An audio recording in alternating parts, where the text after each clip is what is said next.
All right, you guys, we're back. We're back. See, almost done. I got the wiring harness on. I had it all together, had the valves adjusted, got to hear it fire for the first time, just briefly.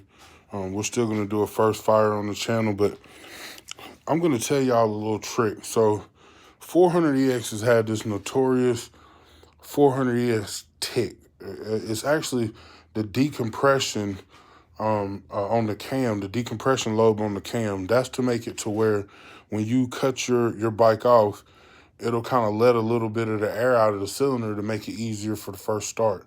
Okay, aftermarket cams don't have this. Okay, so this isn't like a necessity. What I've done on this bike, I've dealt with 400s a lot. What I've done is I have removed the decompression lobe off of the cam, and my next move is I removed the decompression lobe off of the cam, and I tack welded up the cam lobe, the oil holes. If you don't, the oil won't travel through the cam like it's supposed to. My next move is I need to shave off that one tab right there. That one tab on the end of the rocker, and I'm gonna clean this valve cover up a little bit. And that's my next move. Actually, I don't even think I'm gonna use this valve cover because I just seen a bad spot in it. I think I'm gonna use this one, but because this one actually has a bad spot right there. So we're gonna use this one. This one's good. I've got plenty of 400EX parts, but this is the lobe that I need to shave off right there.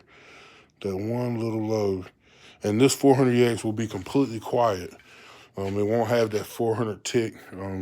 It'll be completely quiet. But yeah, man, this thing's coming together, dude. It's been a long time coming. Got everything all cleaned up and painted up. Looking good.